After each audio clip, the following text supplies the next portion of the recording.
All right, jumping into our final chapter, but not the highest numbered chapter, Chapter 13, Oxidation and Reduction. This, I think I remember, being a relatively short chapter. There's going to be a lot of new information, and that might be scary for some of you. The reassurance is, this is not, I think, one of the primary focuses of this class, and oftentimes I don't even get to it during a semester. We just happen to be a little bit ahead or on track for the lecture material, and so we get to cover it. That being said, it will comprise a couple of questions on exam 4, like 2 to 3 questions out of the 50 probably on exam 4. So it's not a major focus. I just kind of want to introduce you to the ideas. You will be using this a lot more if you go on to take Chem 1B. Oxidation and reduction will show up more there. I think we also do it a little bit maybe in 1A. So you'll be using it more in the future. So we're focusing on 2 words, oxidation and reduction. And there's a couple of ways that we can figure out which one's going on.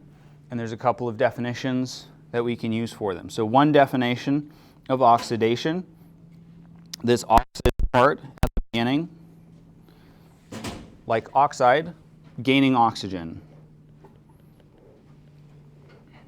So one definition of oxidation is gaining oxygen. So something that gains oxygen would be, for example, iron. If you leave iron out in the environment and it's not treated, it's not covered by anything, it's exposed to the elements, one of the elements that it gets exposed to is oxygen, and it incorporates that oxygen into its chemical structure and becomes rust. Rust is a specific oxide of iron. So that's one example of oxidation. Oxygen reacts with iron. And so we would say that the iron here is oxidized.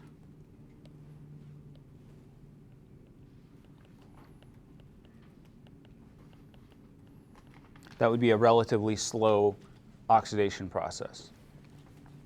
A much more rapid oxidation process would be the flame that you would get out from your natural gas stove or a liquid propane stove or an ethanol stove or whatever sort of fuel source you might be using. That's going to be a much more rapid oxidation. So we're looking at methane gas here. It can react with oxygen, in a combustion reaction.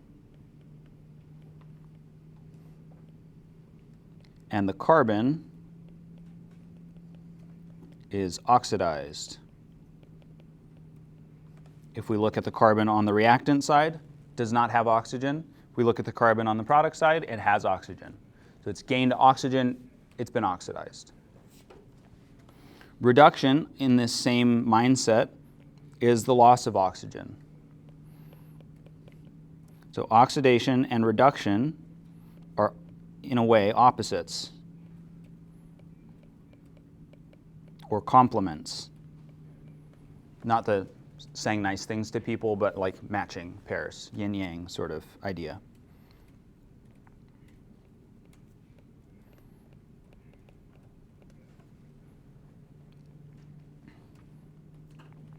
So that's one definition of oxidation and reduction. However, redox reactions, redox standing for the read part or the red part, reduction, and the ox part standing for oxidation. These are reduction-oxidation reactions.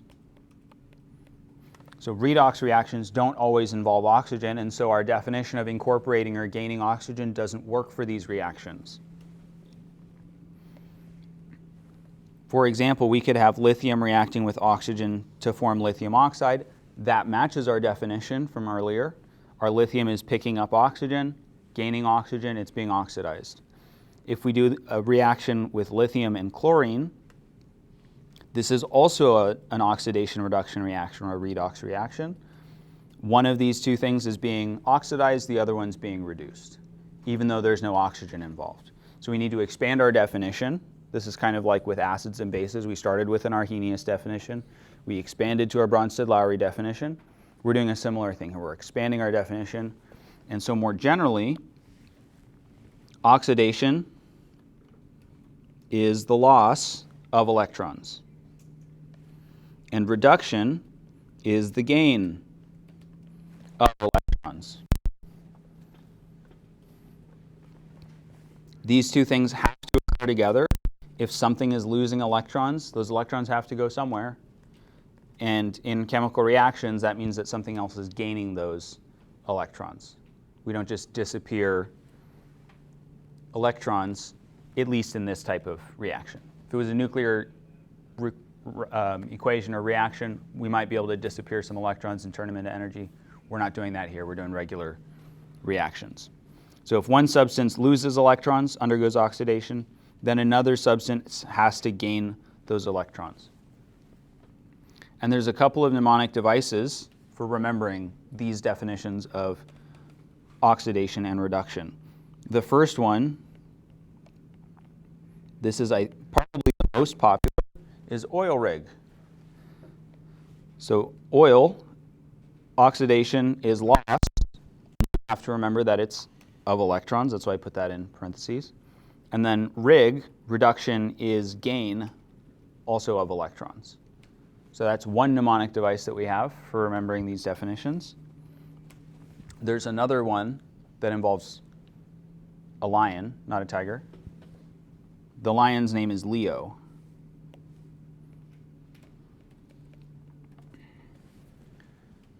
Any idea what sort of sound Leo might make? It's not roar. It's more of a dog noise. It's not woof.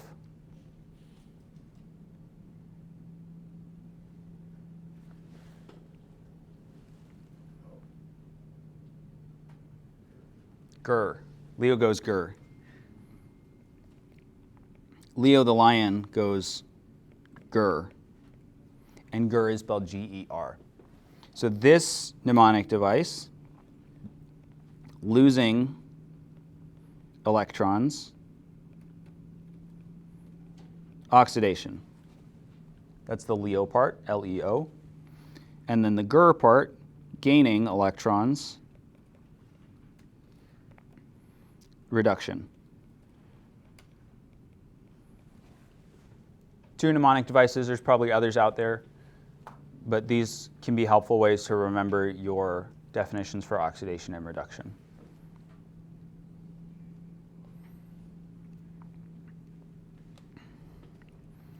All right, looking at some more definitions. We've got a reaction between hydrogen gas and oxygen gas. This is an explosive reaction. This makes H2O.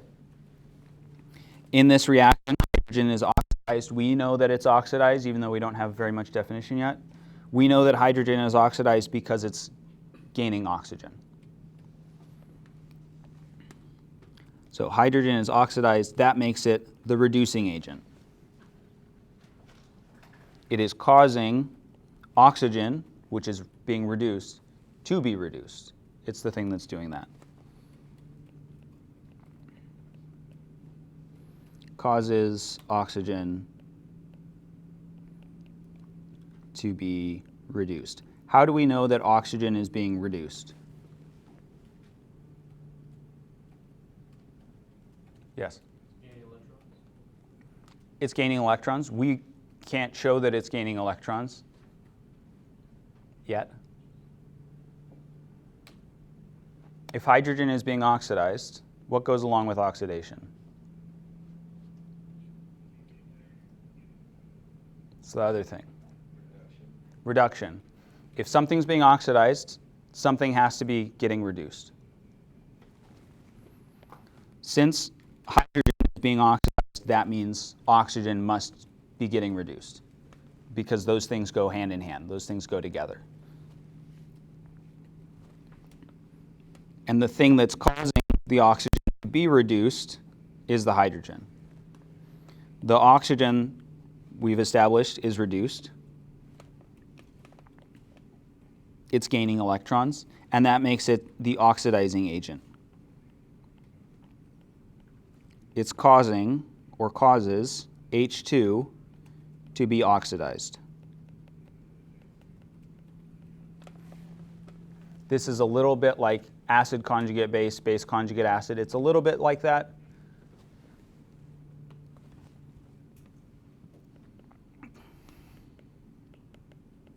So the thing that, or the chemical that is oxidized is the reducing agent. It causes reduction.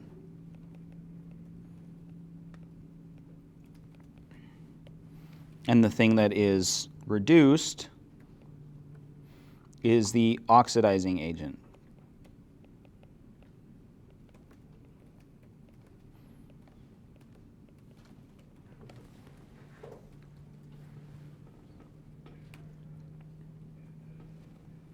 Questions so far?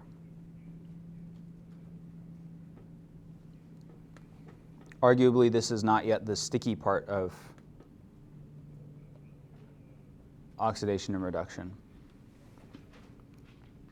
Okay, some more definitions. This is a good summary slide.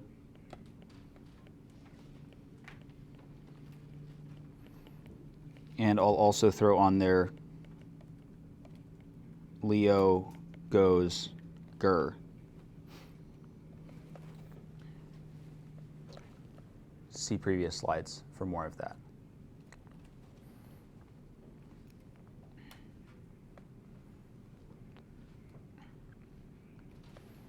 All right, these might be a little bit tricky for us. We'll have to do some creative thinking possibly to figure out what's being oxidized and what's being reduced.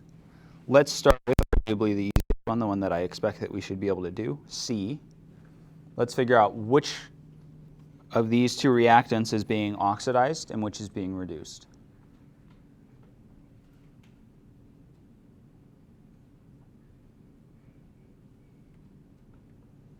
Any ideas?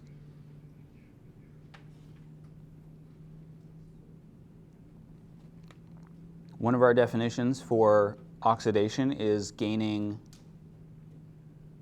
oxygen. So the sulfur here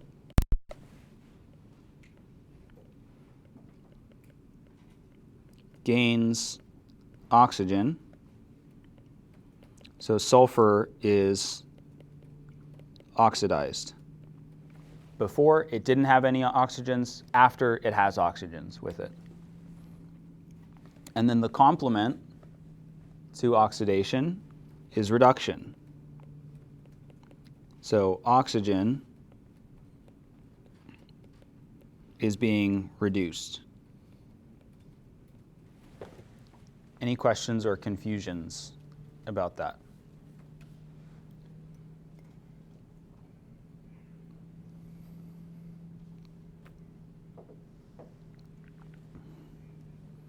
All right, we'll jump back to A. So in A, we've got neutral sodium, we've got neutral chlorine. Those two things react and they form sodium chloride. Sodium chloride's an ionic compound. That means that these are ions. What are the charges on sodium and chloride? Sodium's what?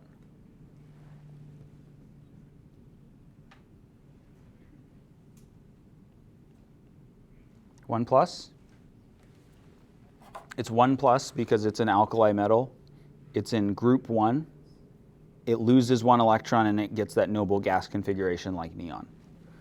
So that becomes sodium plus, where initially it was sodium with no charge on it. It had all of its electrons. And then chlorine has what charge as an ion? 1 minus. It gains 1 electron and it becomes that noble gas configuration. So it's Cl minus. And this chlorine, as I mentioned earlier, is neutral. Those chlorines both have their normal amount of electrons, which is 17. So when they go to Cl minus, they have how many electrons now? 18. So 17 electrons going to 18 electrons. Is that a loss or gain of electrons? It's a gain of electrons. Is that a gain of electrons? Is that oxidation or reduction? Reduction. Reduction is gain of electrons. So Cl is reduced. If Cl is reduced, then what happens to Na? It's oxidized. And we could also see that if we look at the number of electrons. It went from no charge to a positive charge, meaning it lost 1 electron.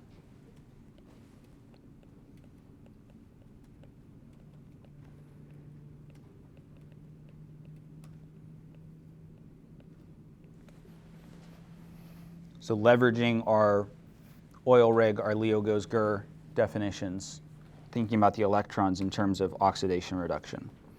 We can do the same thing for B. So looking at magnesium and the tin ion, what charge is on our magnesium as a solid?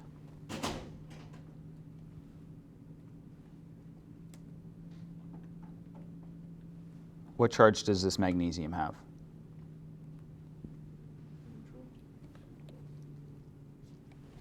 It's a 0. It's just magnesium as a solid. What charge does our tin have? This tin ion. 2+. And then on the product side, magnesium has what charge? 2+. And tin has what charge? 0. So the charges changed. There must have been a swap of electrons between these two. Magnesium went from a 0 charge to a 2 positive charge. Did it gain or lose electrons?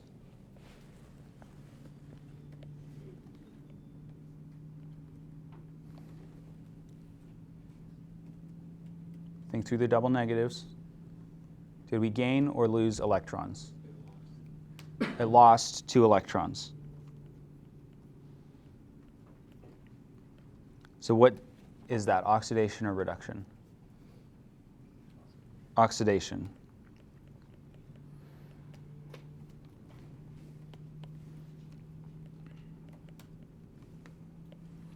And tin went from a 2+ to a 0, meaning it gained 2 electrons.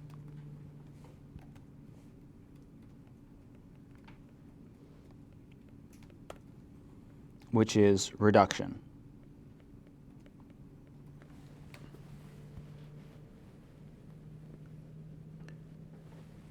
Questions about assigning either of those?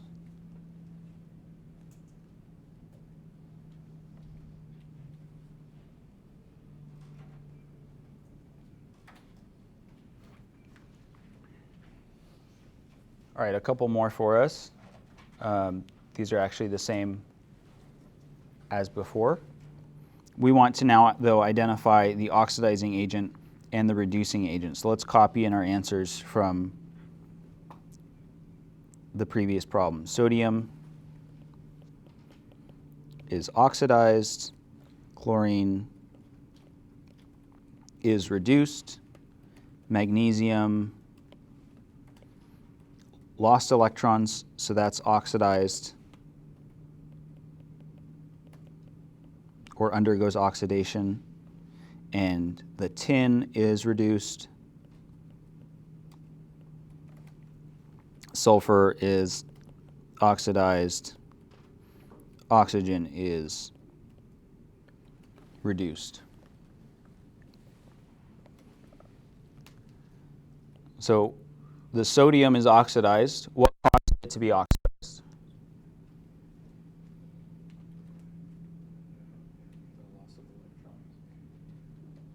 What took its electrons? Who beat it up?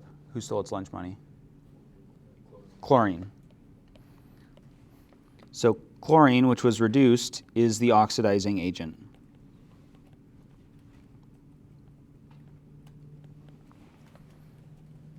Who is the reducing agent in A?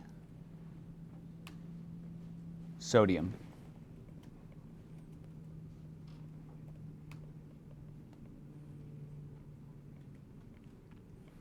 So sodium gave the electron to chlorine, caused it to gain an electron. That makes sodium the reducing agent. It caused the reduction. It gave the electron. How about for B? Which of these, magnesium or tin, is the reducing agent? It's magnesium.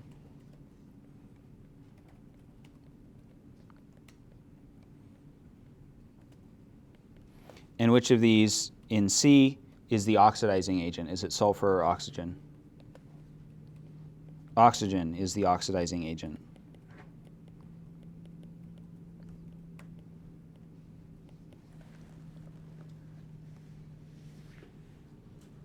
Questions, confusions, contusions, collusions?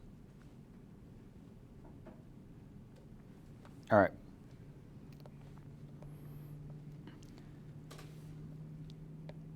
So that covers some of the more basic oxidation reduction states. There are other states that we don't yet have the tools to assign what's oxidized, what's reduced. So for example, carbon reacting with sulfur to form carbon disulfide. This is not an ionic compound, so we can't say that one's got a plus charge or one's got a negative charge. So we're kind of lacking the tools to figure out what's oxidized or what's reduced here. And this is where oxidation states come in. So this is a new game that we get to play with lots of rules. And that's part of why I tried to assuage you a little bit earlier. It's not all of the questions on the exam. It's like 2 to 3 questions about oxidation reduction, right? So if you completely don't get it, like, that's fine. Ideally, we get it, but it's only a couple of questions. So we're doing some bookkeeping for electrons, figuring out where the electrons were before, where the electrons went afterwards, and then we can figure out who gave what to whom. And so we're going to be looking at oxidation state or oxidation number. And these are based on rules, based on a set of rules that we'll look at on the next couple of slides. These are different from charge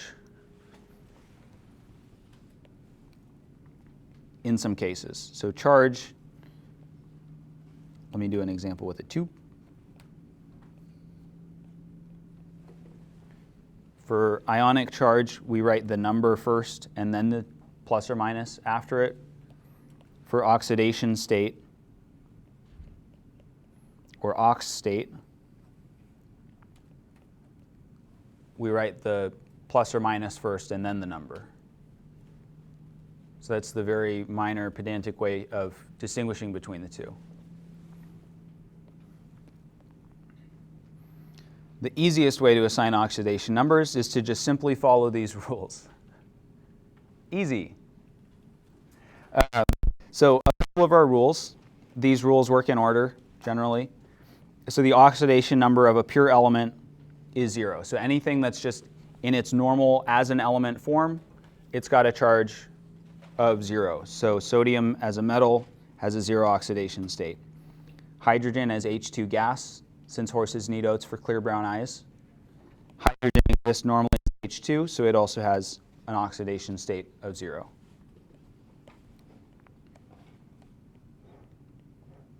So these are their normal, common, natural states. Generally, what this means is just if an element is by itself, we assign it an oxidation state number of 0. The oxidation number, or oxidation state of a monoatomic ion, if it's just one ion by itself, then it's equal to the charge. So if we have magnesium 2+, this has a +2 oxidation number or oxidation state. They're technically different. A lot of the time they're the same number though.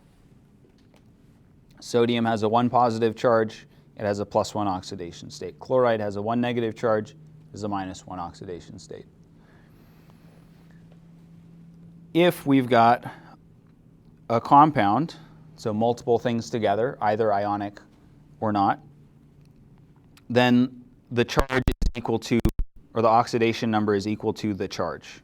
The total of the oxidation numbers equals the charge. So if it's neutral, then it's got a 0 overall oxidation number.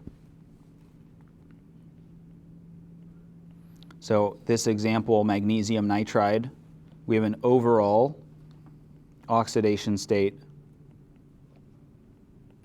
of 0 because it's neutral.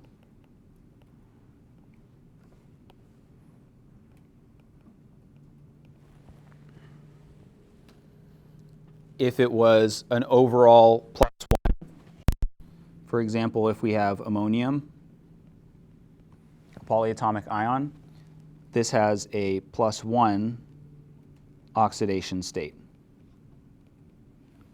across the combination of the nitrogen and the 4 hydrogens.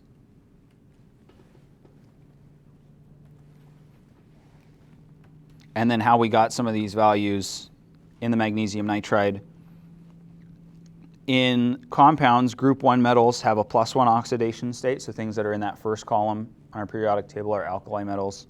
They get a +1 oxidation state. It's the same as their charge. And the group 2 metals, the alkaline earth metals, have a +2 oxidation state. Same as their charge. Their normal charge when they're an ion.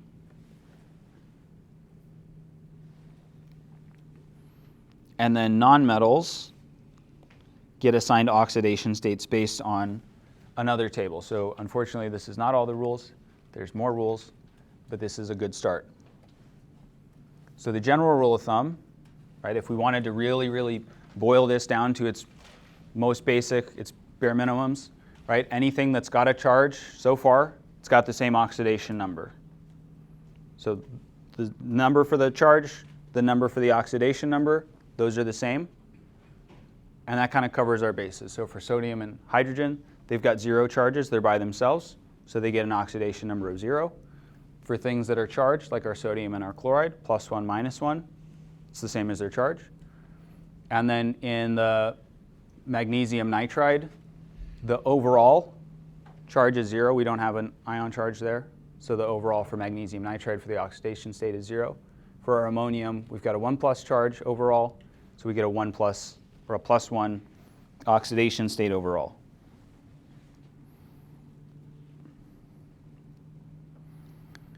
And then we've got this set of rules for nonmetals. We run them in order from top to bottom. So fluorine gets precedence. It always, for nonmetals, gets assigned a -1 oxidation state when it's in a compound. So in calcium fluoride, the fluoride has a -1 oxidation state. Hydrogen gets next pick. Hydrogen gets assigned a +1 oxidation state. So in H2O, this hydrogen gets assigned a +1 oxidation state. Oxygen comes next. It gets a -2 oxidation state. And then we move backwards, group 7, group 6, group 5. And these numbers, all of these numbers, are the same number as their typical, as their usual ion charge. So the hardest thing about this table is remembering the order. Usually it doesn't matter. One exception would be a compound like H2O2. What's the overall oxidation state of H2O2? Pop quiz.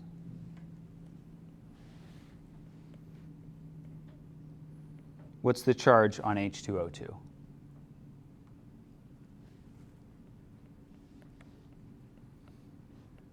Is there a charge on H2O2?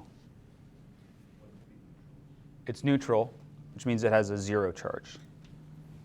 So its overall oxidation state is 0. So when we're assigning oxidation numbers, we've used our rule 3 to figure out that the sum of oxidation numbers is a 0. None of these other rules apply until we get to 5. So then we would have to assign oxidation numbers, oxidation states based on this table.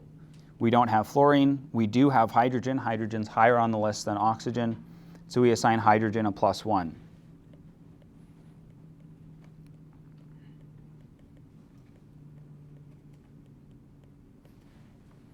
So overall, we've got a +2 from hydrogens. And then since we've already assigned everything else a value, right, hydrogen being the other thing, oxygen has to take up the balance. So oxygen doesn't get to pick. It doesn't get its normal -2.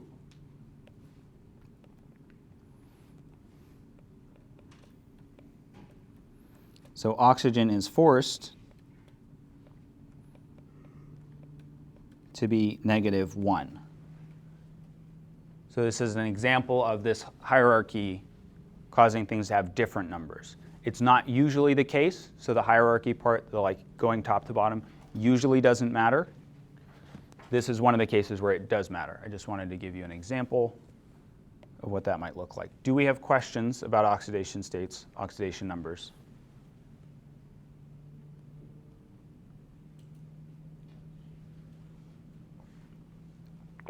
It's all very fun if you like rules, if you like systems.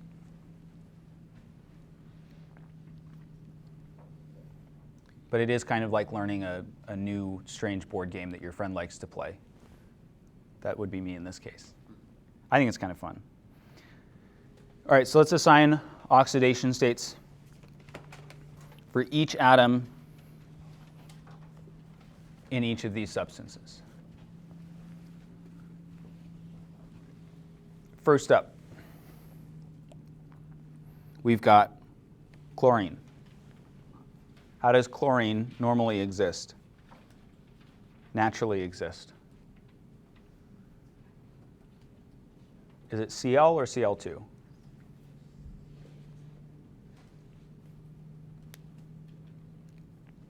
Horses need oats for something. Does anyone remember what it is? Clear brown eyes, the clear Cl part. That's our mnemonic for things that are diatomic molecules. So this is the normal, common, natural state for chlorine. That means that we assign it an oxidation state of 0. Also, it's just an element by itself, so we assign it a value of 0.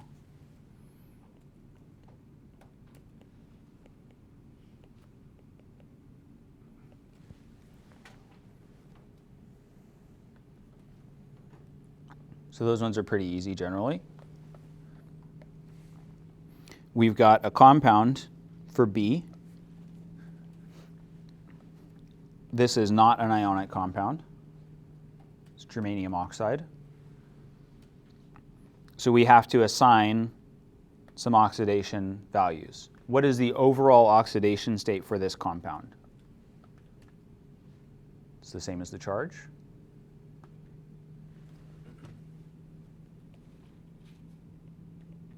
There's no charge written, so the charge is 0.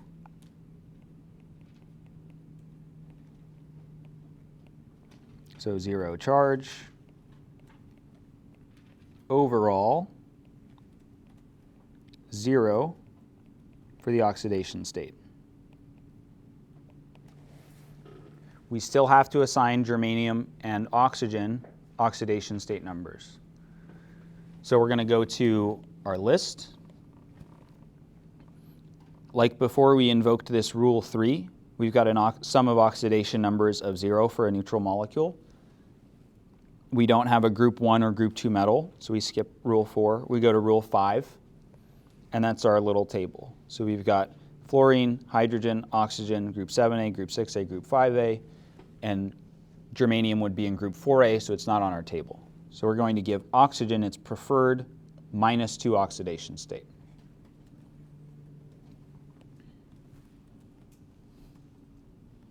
So oxygen gets its preferred -2 oxidation state number. We've got 2 oxygens with -2 each, so what's our total oxidation state for oxygen in this compound? 2 times -2. Who's got it? -4.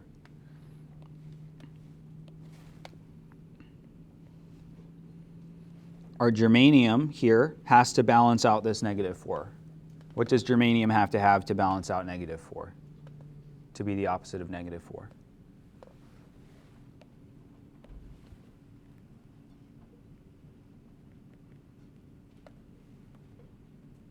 The opposite of -4 is +4. So germanium is +4. It's a little bit like balancing charge. It's technically not charge, but it's the same sort of process as balancing charge. How are we feeling so far? I'm seeing a lot of people zoning out.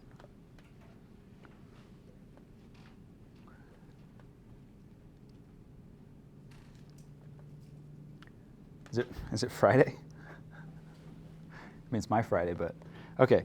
We'll keep going. Keep chugging along. All right, we've got a D here. We've got calcium nitrate. So we're going to invoke a couple of rules here. Our rule 1 is free elements, things that are by themselves. We don't have any of that happening here. Our rule 2 is monoatomic ions. Again, we don't have that happening here. Our rule 3, we've got a compound. What's the overall charge of this compound?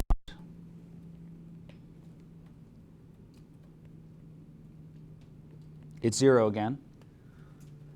So it's an overall 0 oxidation state. So then we have to dig into the weeds a little bit, break it into pieces. If we looked at our rule 4, calcium falls into our rule 4. Rule 4 talks about group 1, group 2 metals. Calcium's a group 2 metal. Group 2 metals get their preferred +2. So based on our rule, calcium is +2.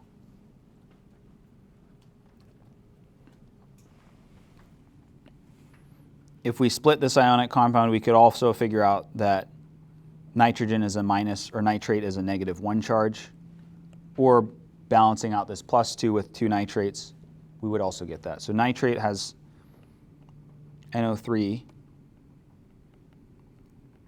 is an overall -1 oxidation state. That's why this one gets a little bit hairy. And now we've got 2 nonmetals. We've got nitrogen, we've got oxygen. Let's refer to our table on this previous slide. Which comes first, oxygen or nitrogen?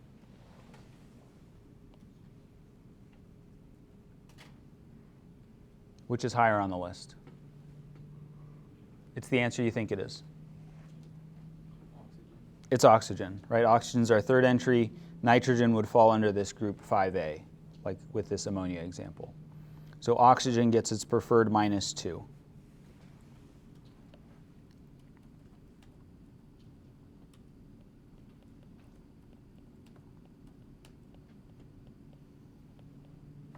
So balancing it out, we've got nitrogen, and we've got 3 oxygens. 3 times -2, our oxygens have a total of -6. Our overall charge is -1. What does our nitrogen have to be if we add it to -6 and we get out -1? What's the difference between -6 and -1? 5.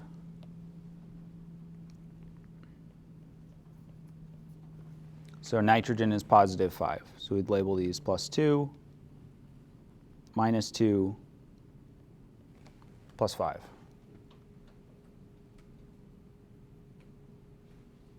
So there's a reasonable or maybe overly reasonable amount of procedure and rule following. I love it.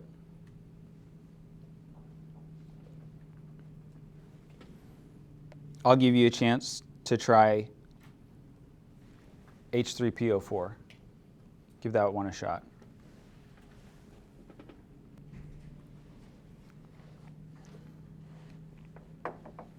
All right, so this one lives almost entirely within that hierarchy table where we've got fluorine, hydrogen, oxygen, group 7A, group 6A, group 5A for H3PO4. We're almost entirely using that chart. One of the important things is we need to recognize that the overall oxidation state for this is 0 since it has a 0 charge. So overall 0 oxidation state. And we've got 3 things in here. So we can assign hydrogen, it's the second in our list. We can assign it its preferred +1. We still have 2 things. So we can assign oxygen its preferred -2. And then poor phosphorus has to take on whatever is left over to get us to a balance of 0 for the overall molecule. So we've got +3 from the hydrogens, the 3 hydrogens. We've got X, which I'll just have stand in for our phosphorus. And we've got -2 times 4 from our oxygens, -8.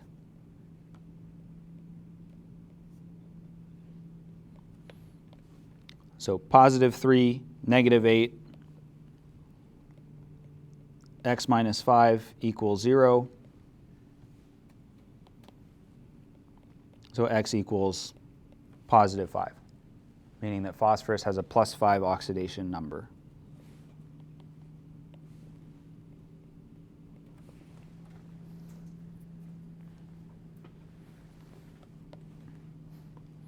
For E, we would be looking at that rule 4, rule 3, whichever of the rules.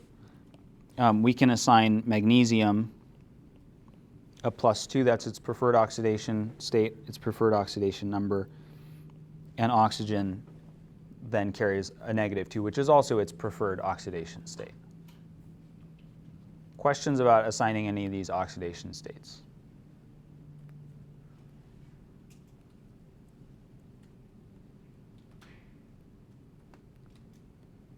All right, we're all professionals. I love it. We've mastered it. Okay, so going back to this example where we were a little bit stumped, a little bit confused, a little bit didn't know how to assign oxidation and reduction, we have those tools now.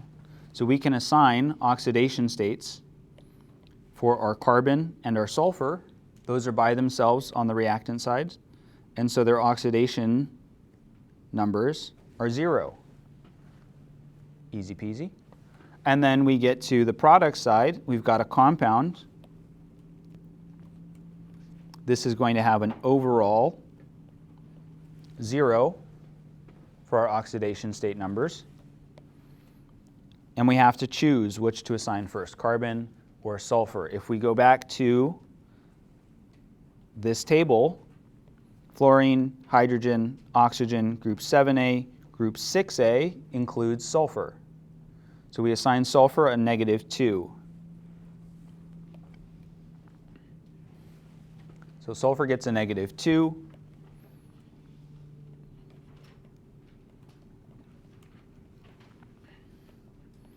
And carbon plays the role of the balancer.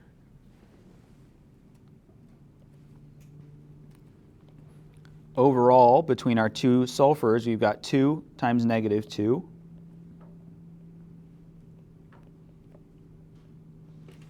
So it's got an overall -4 from our sulfurs. To balance out a -4, carbon takes a +4.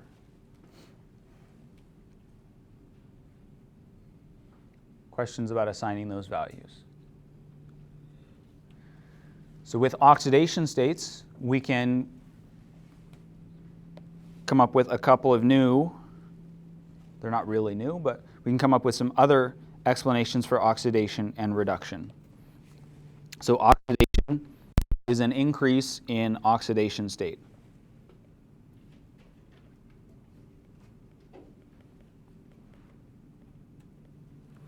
You could think of it maybe as being more oxidized. And reduction is a decrease in oxidation state. The oxidation state is reduced.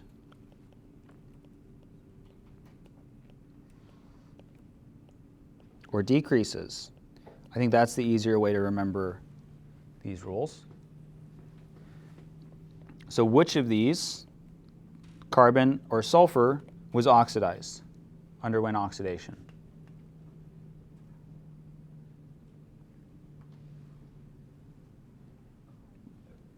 Carbon. Carbon has its number go from 0 to +4. So carbon was oxidized because it went from 0 to +4. Sulfur was reduced because it went from 0 to -2.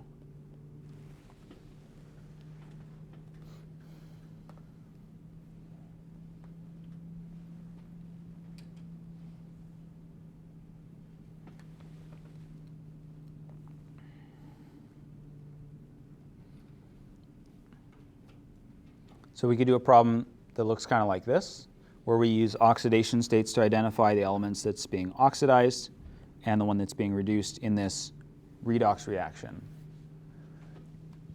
So we get the fun, the pleasure, the privilege, the joy of assigning oxidation numbers. First rule on our list, things that are by themselves get a value of 0. So oxygen on the reactant side gets assigned a 0. And then we've got a bunch of compounds that we get to assign values. The CO2 and the H2O are both relatively simple compounds, so let's start with those. So in our CO2, oxygen is our third entry on our list of nonmetals. It gets its preferred -2. Which means it's got an overall -4 that our carbon needs to balance. So our carbon gets a +4. For H2O, hydrogen comes before oxygen on our list of rules. So oxygen gets its preferred +1, which means that it has an overall +2, and so oxygen gets, conveniently also, its preferred -2.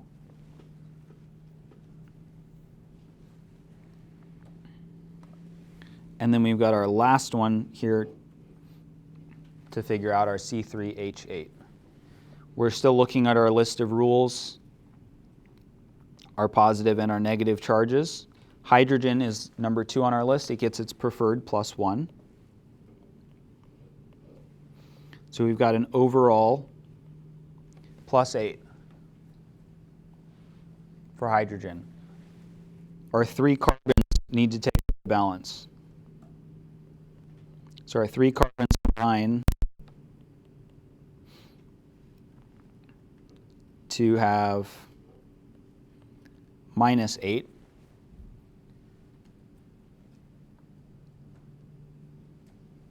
And this is going to make some of you uncomfortable. How do we distribute 3 into -8? What's -8 divided by 3? Hint, it's easy if you use fractions. -8/3. So -8/3 is our oxidation state for carbon in this case. or if we wanted to write it differently, negative 2 2/3.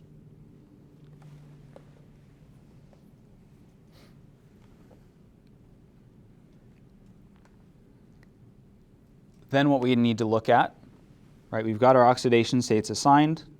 Sorry that this one was so ugly, that happens sometimes. We've got our oxidation states assigned. We need to look at which of these changed. Carbon, hydrogen, oxygen. Look at their values before, look at their values after.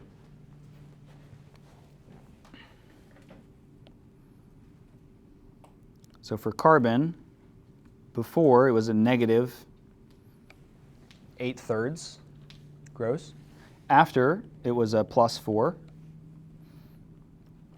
For hydrogen, before it was a +1. After, it's still a +1. For oxygen, before it's a 0. And after, it's a -2 in both cases. So which of these two changed? So carbon and oxygen changed. How did carbon's oxidation state change? Did it go up or down? It went up. Oxidation state increased. And for oxygen, its oxidation state decreased.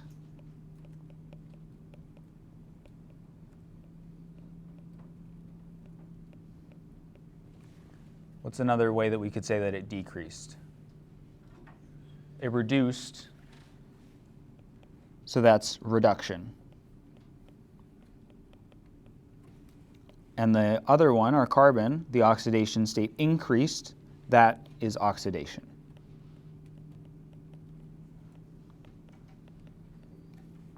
So in this reaction, this combustion reaction, carbon was oxidized, it underwent oxidation, and oxygen had its oxidation state decreased, it underwent reduction, or it was reduced. Questions about our very fun new game that we get to play?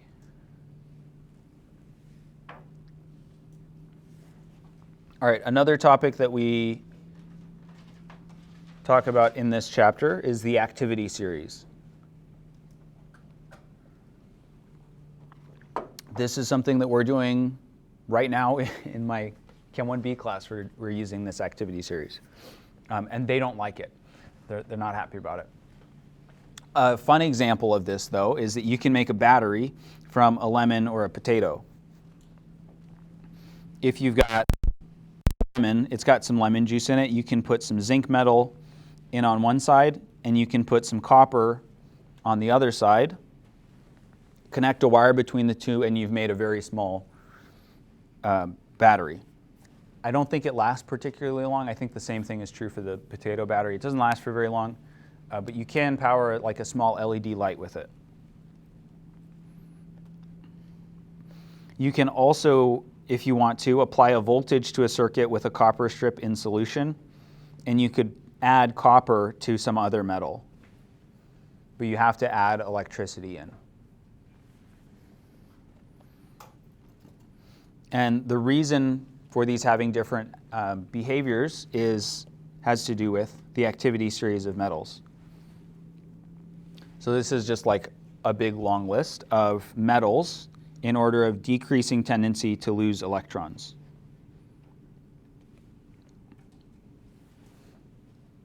So at the very top, we've got things that are very unlikely to lose electrons. At the bottom, we've got things, or I might be getting confused with a different list. Anyway, there's a trend that we'll see on this list. So things that at the top, greatest tendency to lose electrons, so I'm thinking of a different list. The metals at the bottom have the lowest tendency to lose electrons. And this is what that activity series, this is a truncated version of the activity series. So this is not all of the entries.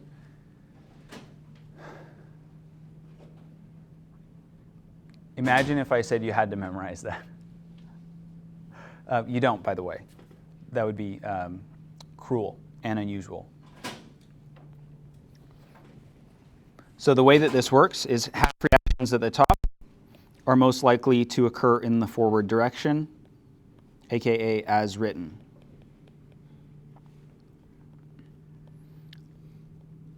Lithium, as it turns out, loves to lose electrons.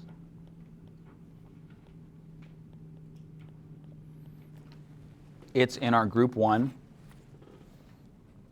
up at the top.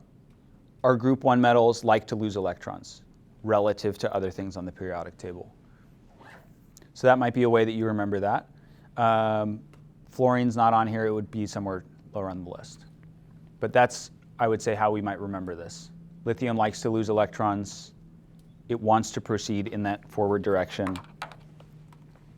If we pair something higher on this list with the reverse of anything below it, like, let's not do zinc. Or let's do, how about this? We'll do magnesium and zinc. So we compare magnesium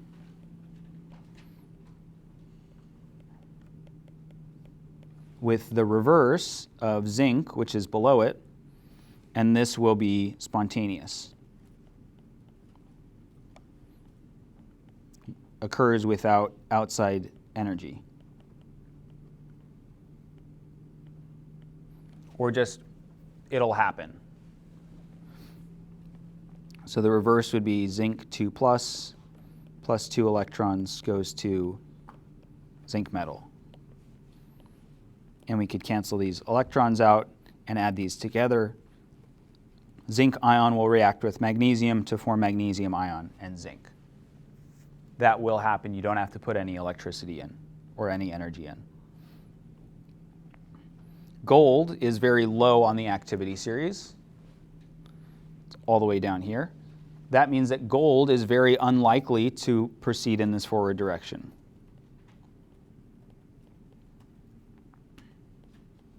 So gold doesn't give up electrons easily.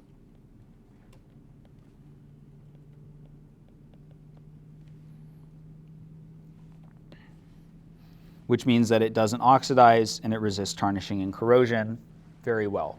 Platinum is also next to it on the list. Platinum is also great for jewelry because it doesn't oxidize, it doesn't tarnish. Silver, which is higher on the list, you may know, will tarnish and oxidize, not like super easily, but it does happen. You do have to take care of your silver jewelry a little bit more than some of your other precious metals. So silver and gold are great for jewelry.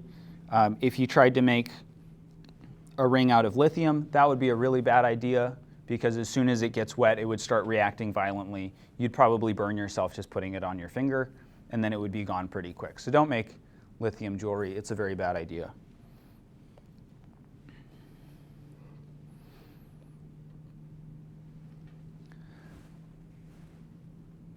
So our rule is that a reaction, something on this activity series, paired with the reverse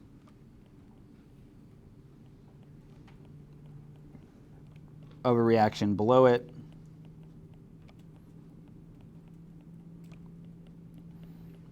is spontaneous.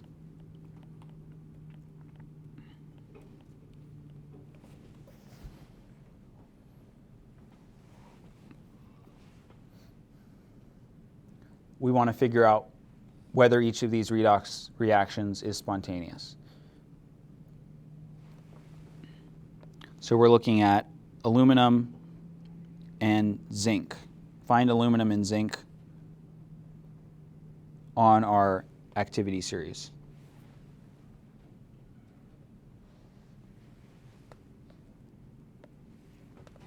Aluminum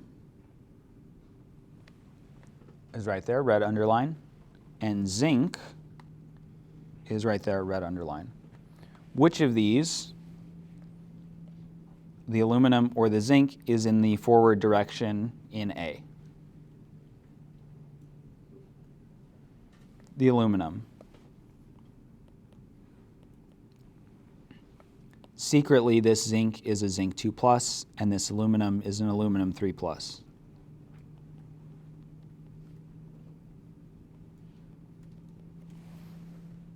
Because they're in a compound. They would be dissolved. Nitrate always dissolves. So aluminum is going to aluminum 3+. That's the forward direction. And is zinc written in the reverse direction? It is written in the reverse direction. It's going from zinc 2+ to zinc metal. So this one is reversed. So we've got aluminum, which is here, paired with the reverse of zinc, which is below it. Is that spontaneous? Yes, it's spontaneous.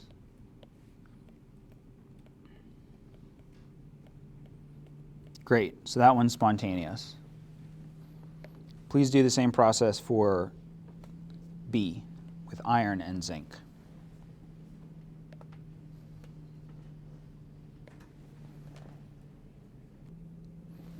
All right, let's look around for iron, Fe. There it is, blue underline. In this FeCl2, iron is iron 2+. In ZnCl2, zinc is zinc 2+. And we saw zinc earlier. So we've got zinc, we've got iron. Zinc is going to zinc 2+. That is the forward direction. We've got iron going from iron 2+ to just iron. That is the reverse direction. Whoa. That's the reverse. So we've got zinc in the forward direction and iron, which is below it, in the reverse direction. This is also spontaneous.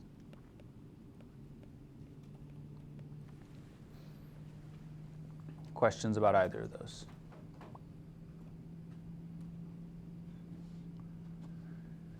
And then to round out with the last two slides, the activity series also helps us predict whether a metal will dissolve in acid. So most acids dissolve metal by the reduction of H+ ions to hydrogen gas and the corresponding oxidation of the metal to its ions. What this means for us is that metals above H2 on the activity series will dissolve in acids. Metals that are below H2 do not dissolve in acids. And there's an exception with nitric acid, which we're using this week. Nitric acid dissolves by a different pathway. So the important part here, the one that you should know, memorize, remember, if it's above it, then it will dissolve in acid. Metals below don't dissolve in acid. So this is a very truncated version of our activity series.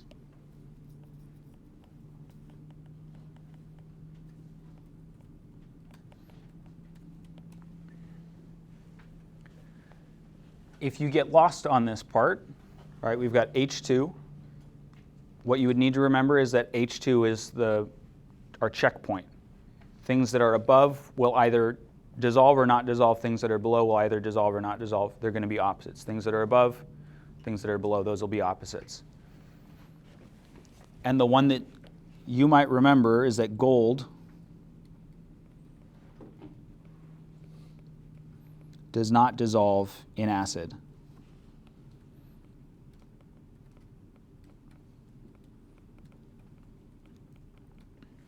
The reason that this is helpful to know is that means since gold is below H2, things that are below H2 don't dissolve in acid, which means that things that are above H2 do dissolve in acid.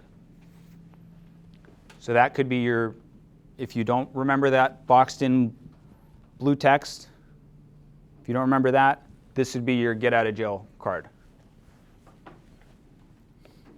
So keeping that in mind, does Ag, silver, dissolve in hydrochloric acid? No, it does not. And that is because it is below H2 on the activity series.